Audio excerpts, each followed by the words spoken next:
talking about understanding the National Research Service Award, Fellowship and Training Grants. And joining us today to do the presentation will be Dennis Twombly, who's the Deputy Director and the Training Director at, the Training Director of the Office of Extramural Policy, as well as the Training Director at NICHD, as well as Lisa Moeller, who is a team leader in the Grants Administration branch at NIGMS. Just a couple of housekeeping items. If you can send us your questions via the Q&A feature chat, that would be great.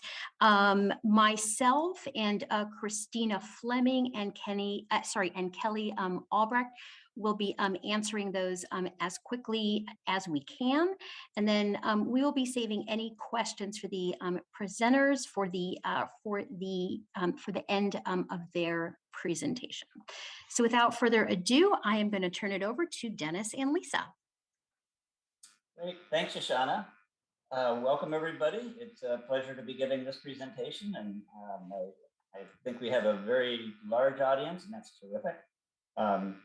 So in this presentation, I'm going to start off with an overview of the NRSA programs.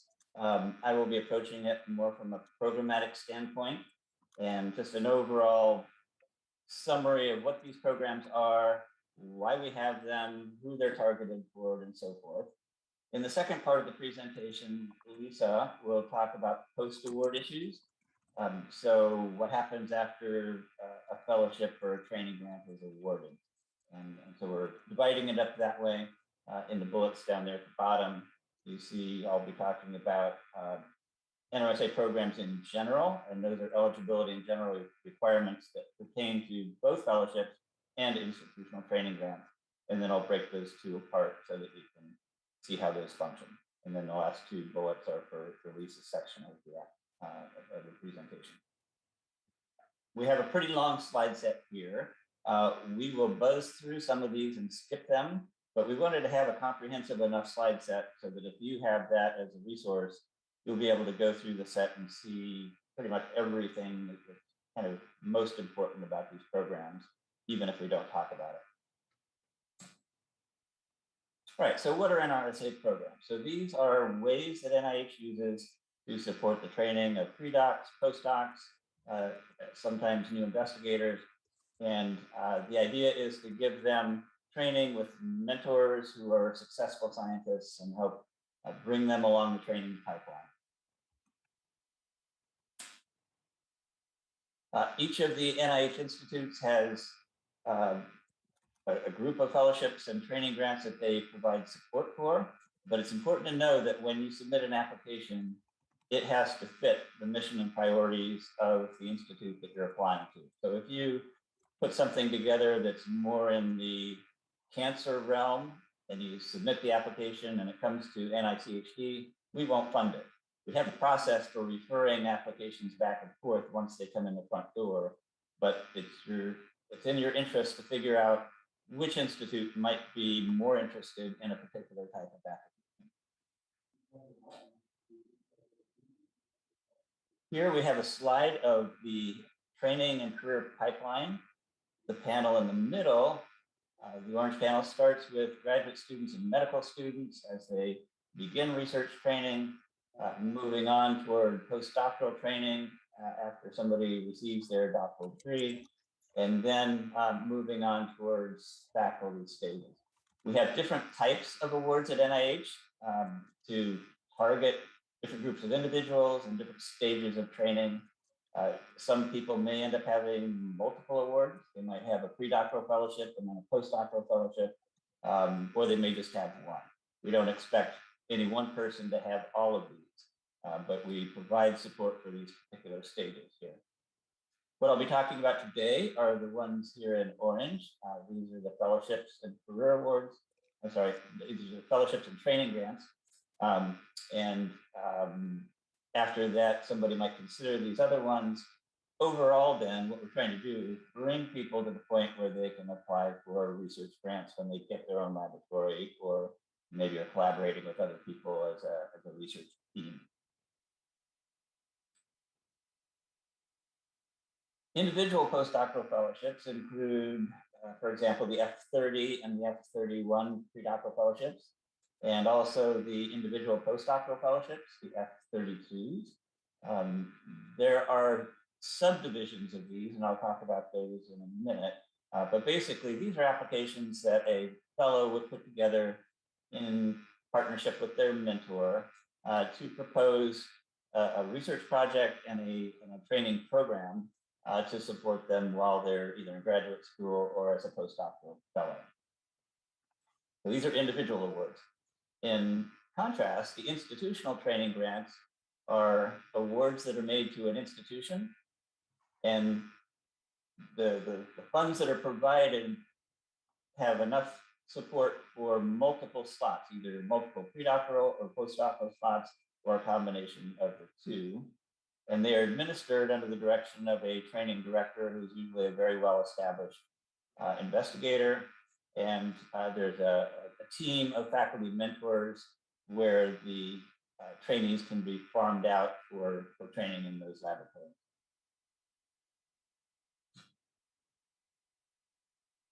Eligibility, this applies to all of the fellowships and training grants. So all the people who are supported on these programs have to be US citizens or permanent residents. The degree requirements are pretty obvious for predocs. They must have a baccalaureate degree and be enrolled in a doctoral program of some kind. This could be a single degree program or a dual degree program, such as an MD, PhD program. And we'll talk about the F30 awards in a second.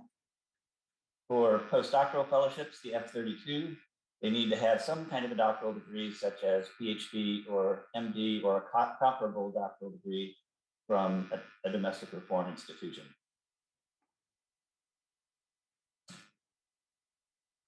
The NRSA awards have limits of support. For predoctoral fellowships, the limit is 5 years of support. If someone is in a formal dual degree program, the limit is 6 years and not 5 years. An example is MD, PhD. Postdoctoral fellowships are limited to 3 years of support. So those limits apply to any combination of individual and or institutional awards. So if somebody is on a P32 for 3 years as a predoctoral fellow, they only have 2 more years of individual fellowship support available to them. So the aggregate limits do not apply to predoc plus postdoc. So these are separate limits for those 2 stages of training. We do have some exceptions that aren't really very common, but we do have those. And in those cases, you need to contact the funding institution. Time commitment, we require full-time training. That's defined as 40 hours per week devoted to research training activity. There are some provisions that you'll find in the grants policy statement about part-time training, but those are not very common and they're only approved under certain conditions, which we'll see here. So medical conditions, disability, family situations, and so on. Importantly, we don't allow part-time training to accommodate other sources of funding or job opportunities or clinical practice.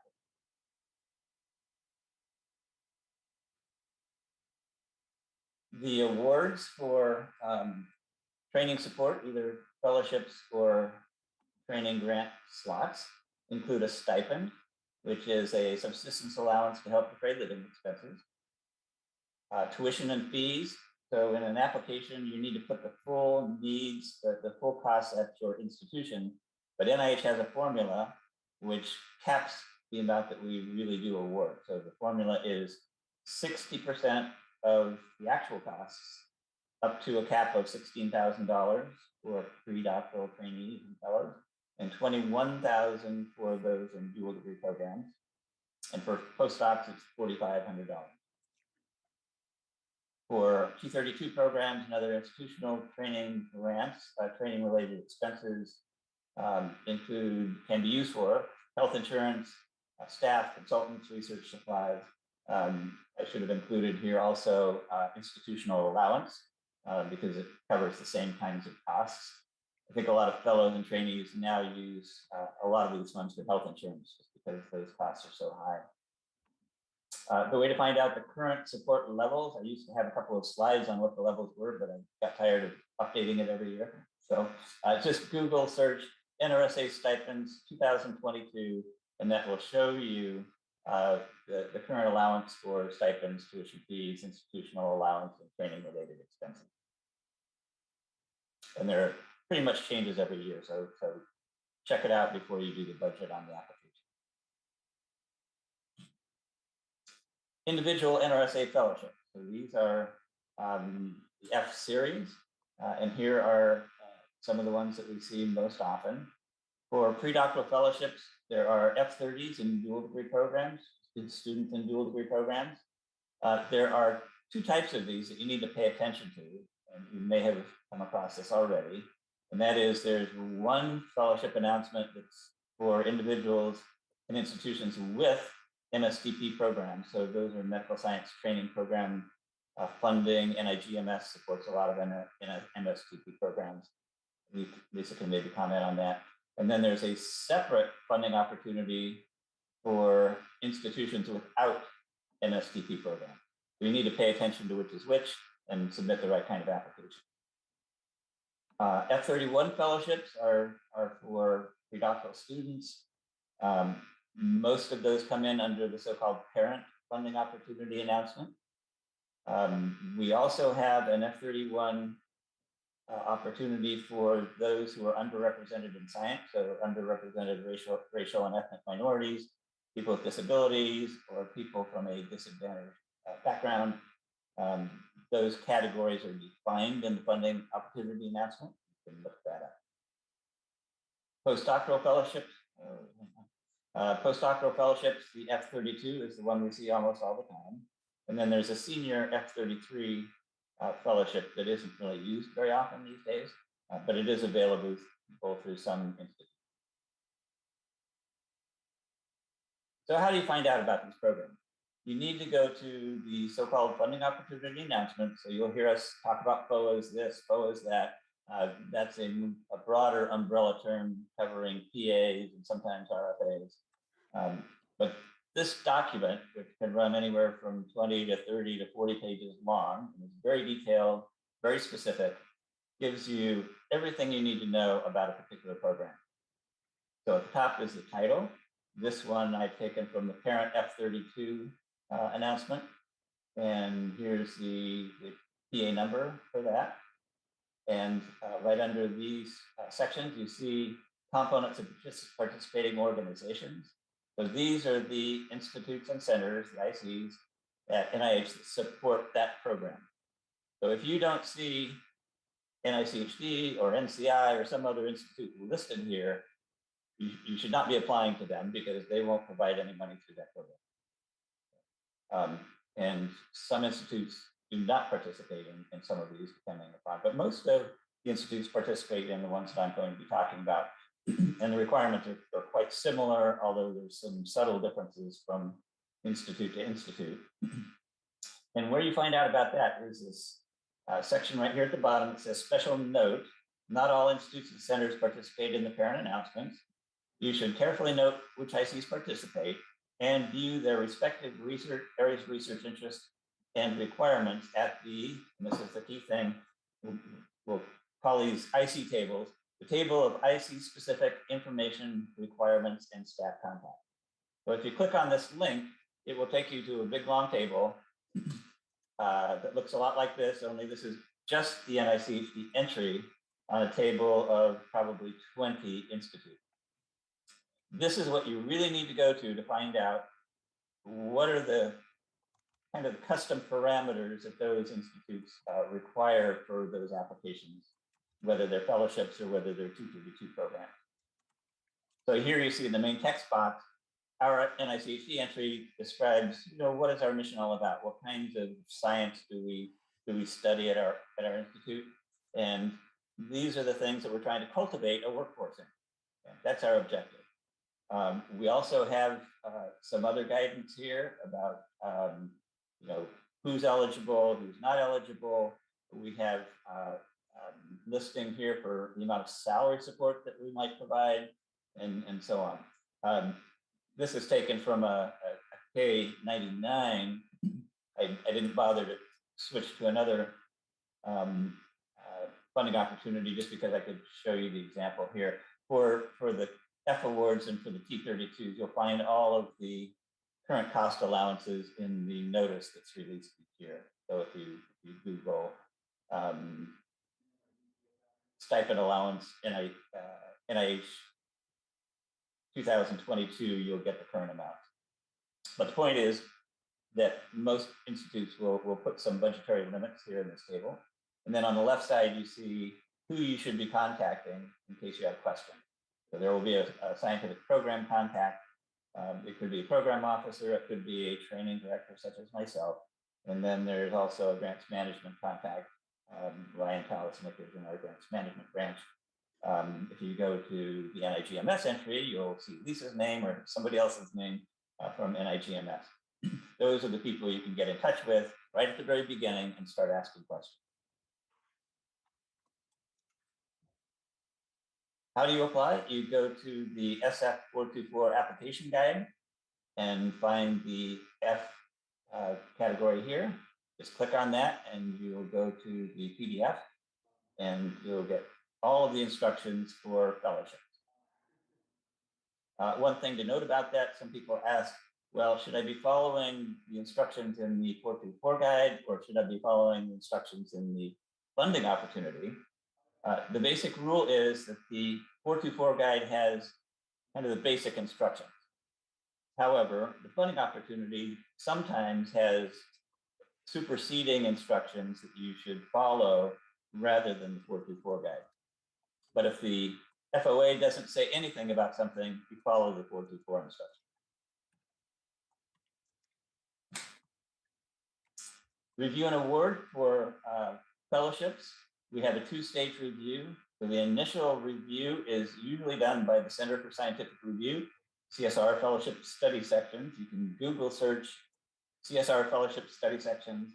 You get a sizable list, and you'll be able to see what types of science is appropriate for those study sections. Some of the institutes, I can't come up with specific examples right off the top of my head, but some of the ISDs review applications in-house rather than at CSR.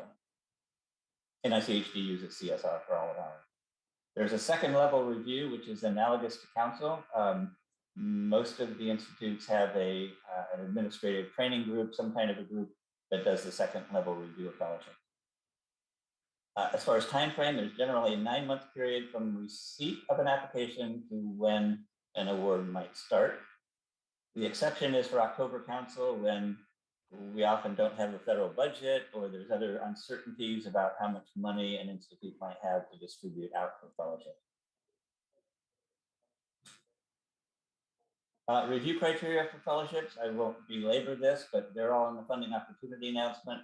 But basically, you know, who's the fellowship? What's the quality of the fellowship applicant, the fellow?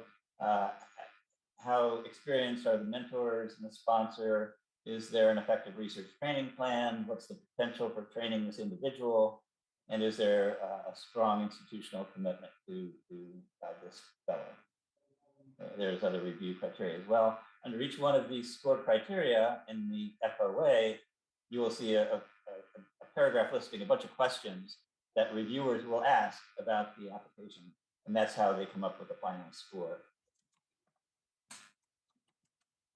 For institutional training grants, I think I described these before. So it's an award to an institution. They have slots to support pre-docs and postdocs. And the review really focuses more on, is this a strong institution? Is there a strong training program, strong opportunities for trainees to learn to do research with those mentors? I won't read through this, but there are reasons why we do these T32 programs. These are really oriented around specific themes for, it could be research on autism or research on medical rehabilitation or something like that, where the principal investigator will put together mentors who complement each other and contribute to that theme. And so in the end, the trainees are receiving a well-rounded training experience and then can do individualized work with those mentors. Preparing a T32 application, again, you go through the 424 application guide. These all need to be domestic institutions. And as I said before, training must fall within the mission of the awarding institute. So you can either go to funding opportunity, look up that IC table, or get in touch with the training officer or program staff and just say, I'm thinking about putting together a T32 in the following area. Is this something that your institute would be interested in? A couple of things I need to point out about the application due dates. The standard dates for institutional training are January 25th, May 25th, and September, but some institutes don't follow that schedule. So you need to look at the FOA. Some institutes use only May 25th. Some have different dates for new versus resubmission. Some are for AIDS or non-AIDS, and so on. So you really need to check out the requirements beforehand. Review, it's a two-stage review. Again, some institutes have a single study section. Other institutes use topic-based study section. Review criteria, it's really oriented more toward the environment and opportunities for training. You can look at these in the slide set that will be archived either now already or after the talk. So that brings my section to a close. I'll turn it over now to Lisa, and she will talk about what happens once the dog catches the bumper, once you get funded for your fellowship or training. Lisa? Hi, everyone. Dennis, can you advance the slide? I'm going to be talking to you about fellowships first, and then later on I'll talk more about training grants. Some of the policies and procedures for both training grants and fellows are the same, and I'll let you know which ones that applies to as we move along. Next slide. So once an awarding IC has notified the fellow or the institution that they intend to make a fellowship award, and they've gotten all the documentation that they need, they'll issue a fellowship notice of award. A fellowship notice of award is very similar to a NOA that you would get for a research grant, except that on the front page, there is a date that is 6 months from the issue date of the notice of award. Next slide. The reason for this is that the fellow has up to 6 months to activate that fellowship. In order to activate the fellowship, you need to look at the terms and conditions of the award, of the notice of award, and you'll see an indication of where you should submit the activation notice. Most of these are being emailed since the pandemic. So the activation notice has to be submitted to that IC where they indicate in the terms and condition. And if they are a postdoctoral trainee in their initial 12 months of Nrsa postdoc support, they also had to submit a payback agreement. Nobody else has to submit the payback agreement except for the postdocs in their first 12 months of Nrsa support. Now, once the fellowship has ended, they should submit the termination notice within 30 days. And the termination notice is submitted through Xtrain. Next. So both your fellows on fellowships and trainees on institutional training grants can have their stipends supplemented, but the institution should have a written, formally established policy about supplementation. And the policy should be the same regardless of the training status. Or excuse me, it should be the same for similar training status, but it should be consistent regardless of the funding source. So if the trainee is funded by non-federal funds, the stipend supplementation should be the same as somebody who's being paid by federal funds. And the supplementation cannot cause additional obligations for the trainee or the fellow, or cause the Nrsa training grant or fellowship to be prolonged. Next. So you can also, the trainee can also receive compensation. Compensation is totally different than supplementation because compensation is a part-time job. There's an employer-employee relationship. So it's like a part-time job, like a teaching assistant or a lab assistant. It's just like any other part-time job, like a part-time retail job or working at the Taco Bell. Compensation is salary. It's not stipend supplementation. You can get compensation on an NIH research grant, but that NIH research grant has to have a science that is totally separate and apart from the training experience. It cannot be similar. And NIH considers a part-time basis 25% of your full-time, or about 10 hours a week. If you are going to work receive compensation from working on a NIH grant, the fellow does have to receive approval from the fellow sponsor. And if you're on a training grant, the training grant PI has to approve of it. And again, the compensation cannot prolong the Nrsa experience. Next. So the fellowships do have to submit an annual Rppr, and that is submitted through the ERA Commons. They don't have to submit a separate final progress report.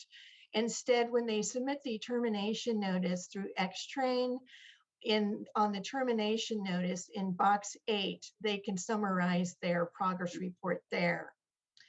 You also don't have to submit an FFR for fellowships, except for when you use the FFR form to submit your federal cash transaction to PMS. Next. There are some reasons for getting a NIH prior approval. One is if the fellow's sponsor changes, or if the sponsor is going to be absent for more than 3 months. In that case, you'll want to assign an interim sponsor, but both of those require NIH prior approval. You also need prior approval if you're going to change the institution, or if there's going to be a change to the proposed area of research that has already been approved. If all 3 of these things change, then we'll probably ask you to resubmit a new fellowship application. Next. I'm going to skip this, but it's here for you to refer to if you want to find out information about our leave policies for fellows and trainees. Next. And now I'm going to talk to you a little bit about institutional training grants. Next slide. So for institutional training grants, the on or before the time that you appoint a trainee, you have to submit an appointment form. Could everybody make sure that their microphones are muted? We're hearing some background noise. Thank you. The appointment forms are submitted through Xtrain on or before the appointment begins. And then once the appointment ends, you submit the termination notice through Xtrain. Next. Next slide, please. Thank you.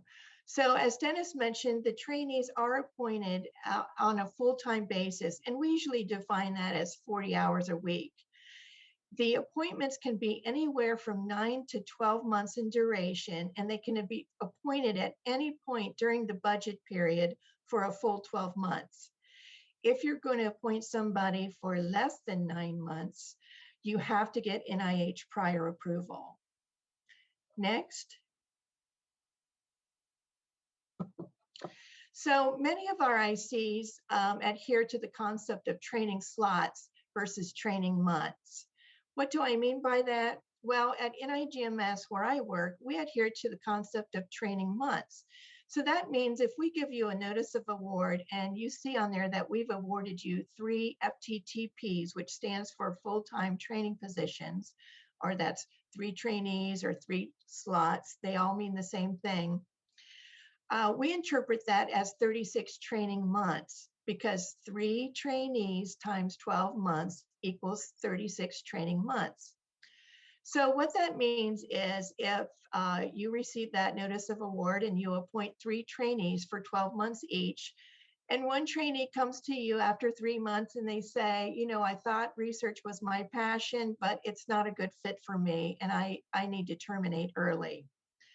In that case, you'll have 9 unused training months. So NIGMS would allow you to appoint a 4th trainee to utilize those 9 unused months. Now, we include a term of award on the notice of award, like the one that you see at the bottom of your screen, and we encourage all of the other ICs to do so as well.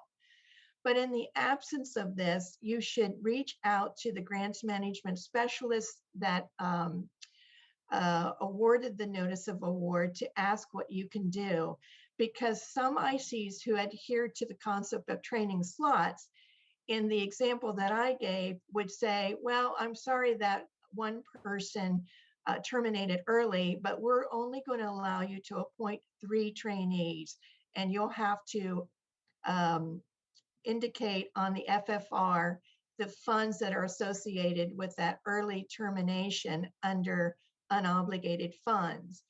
The reason for that is that they're going to use those unobligated funds to fund their training programs in the future. Not all ICs have large training grant budgets, and some find it necessary to utilize this method in order to fund their training grants in the future. Next. So I mentioned that you can appoint somebody at any time during the budget year, even on the last day for up to 12 months. But if you do that, you'll create something that we call an overlapping appointment. So in this example, the trainee is appointed in budget year 1 on August 1st, 2018 for a full 12 months. That means the last 3 months overlaps into budget year 2. So what will happen is that whole 12-month appointment still belongs to budget year 1 because August 1st, the first day of that appointment, lands on during the budget period of budget year 1. But on the FFR for budget year 1, you will indicate under the unliquidated obligations line the stipend and tuitions associated with the 3 months that overlapped into budget year 2. That's because the stipend and tuition is really obligated at the point that that trainee is appointed. So it's, even though it didn't get expensed in year 1, it is truly obligated, and it should be listed under the unliquidated obligations. Next. So I'm going to skip this slide, but you can refer to it later regarding the allowable and unallowable costs on training grants. Next. Training grants do have to submit an RPPR annually. The due dates vary. NIGMS requires annual RPPRs to be submitted on November 15th, even though we award most of our awards for training grants on July 1st. Other ICs adhere to the 2 months prior to the next budget period. So check your terms and conditions or the IC website if you aren't sure when that progress report is due. You do have to submit an interim RPPR if you're submitting a type 2 renewal. If we don't fund the type 2 renewal, that interim RPPR then becomes your final RPPR.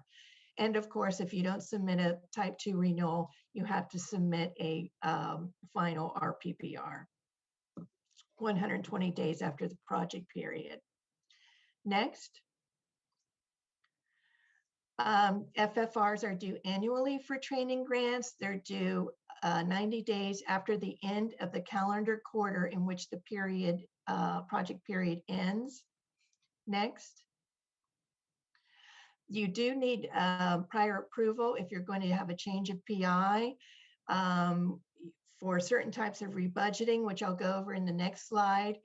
If you're going to replace an early termed trainee in some cases, as I had mentioned before, and in some, for some ICs, they issue a notice of award that will fund both pre-docs and postdocs. If you're going to substitute a pre-doc for a postdoc or vice versa, I would get that in writing from the grants management specialist of that IC. If you're going to have unpaid leave for a trainee leave of absence, that's a prior approval request. And if you're going to exceed the NRSA limits. Next. For rebudgeting, you can rebudget between stipends and tuition and fees without NIH prior approval, but you cannot rebudget stipend and tuition and fees into trainee travel and training related expenses. That requires prior approval. You can, however, rebudget trainee travel and trainee related expenses into any category that you would like. Next. You can, of course, have a first 12-month no-cost extension. You request it just like you do your other grants through ERA Commons. However, during that no-cost extension period, most ICs will not allow you to appoint a new trainee. You can, however, reappoint trainees who were on the grant in a previous 12-month period. Next.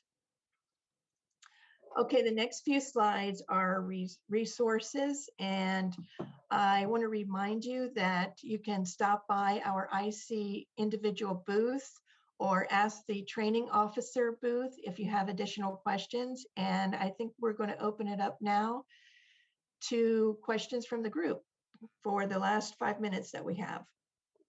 Super. Hopefully I have learned, and it does look like I was able to push some questions to you and Dennis. There are probably more than you're able to pick and to answer. But well, first, are you seeing any of those on your screen, Dennis or Lisa? In dismissed? Yes. I am, yes. Okay. So again, I suspect that there are more than you will be able to, but I tried to pick, or we tried to pick a few questions that we were seeing sort of consistently asked. There were certainly a lot of questions about the childcare costs and how to, how and when to request those. And there were probably at least 3 or 4 questions related to, I have an MD, do I count as a pre-doc or a postdoc? Those were a couple of questions that we pushed through. Okay. So we had a lot of questions at the booths too about the childcare costs. Can you just quickly review, like for fellowships that we did last year? Absolutely. Yes. I would be happy to. So for, it's different for both the NRSA fellowships and the training grants, and there's a separate announcement for each. I encourage you to read those announcements because they have a link to FAQs, and the FAQs are phenomenal. So for fellowships, we'll offer you $2,500 per budget period for childcare provided by a licensed provider. And that can be used for children under the age of 13 or an individual with a disability under the age of 18. And to apply for that, you can either apply for it when you submit a new application, when you submit your type 5, or through an administrative type 3. For the training grants, as of fiscal year 2022, which is the fiscal year we are in, when we issue a competing T30 training grant or a type 5 training grant, we're automatically going to give you $2,500 per trainee. So you don't really have to do anything for your training awards. Now, if you don't utilize the $2,500 for each trainee, you can't rebudget that. You've got to show that on your FFR as an unobligated obligation. You can't rebudget those funds.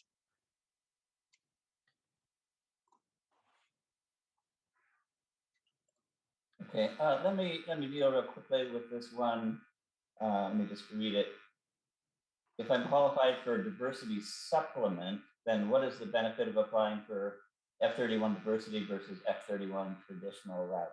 Okay, so there's a couple of things mixed in here. So a diversity supplement program is different from the F31 diversity fellowship program.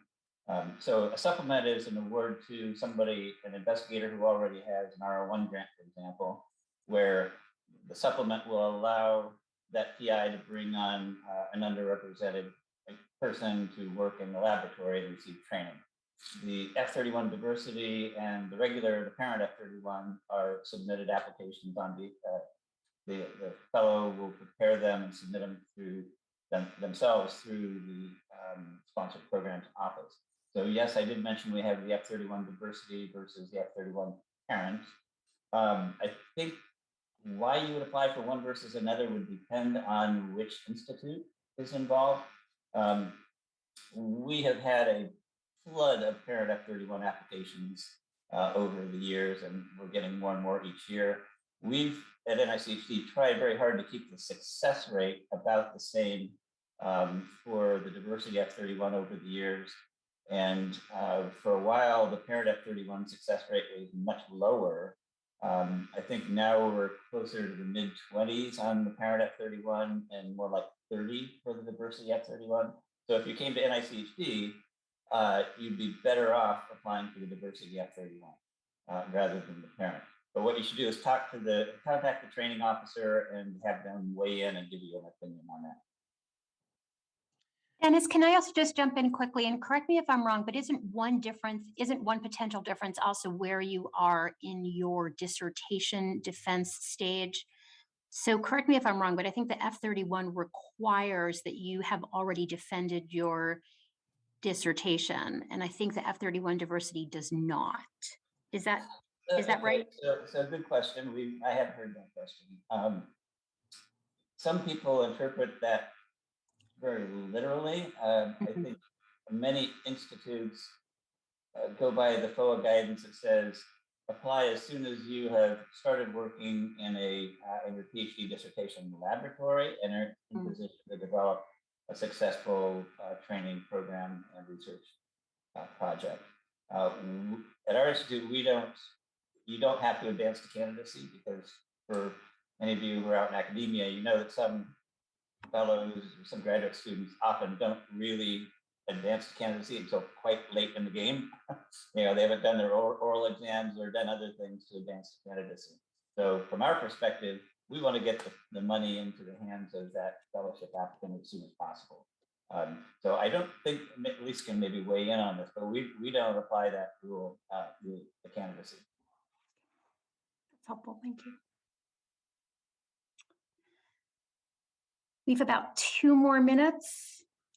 If there's time, maybe for one question in the. Yeah, so Lisa, I like this one here because it's very confusing, and we get this question all the time. This is from, I guess, 3:17 p.m. Some ICs don't allow P32 PIs to use leftover funds for a new postdoctoral candidate. For example, if a trainee leaves early, the funds are forfeited. Is there any uniform guidance on how leftover funds can be used? I'd be happy to answer that.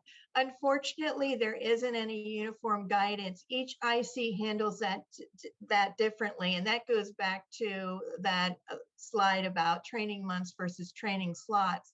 But I can give you an idea of why there's such a difference amongst the ICs. And it's really dependent on our budgets. NIGMS funds the lion's share of training grants. So we want to utilize up as much of those training slots as possible. So we have a much more liberal, flexible plan for trainees. However, some ICs don't even have a line item budget to fund training grants.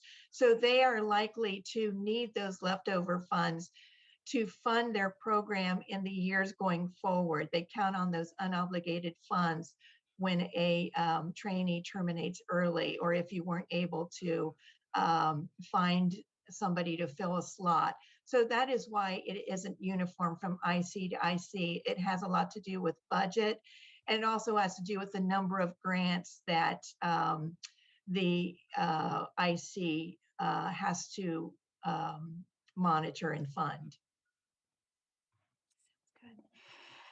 So with that, I think we're at time. Really want to take this opportunity to thank Dennis and Lisa, the organizers. Thanks also to Kelly and Christina for helping to answer some of the questions. We realize we did not get to all of them. So please come find us at our IC booths, at the centralized booths, and we would be really happy to talk you through some of them. So with that, thank you.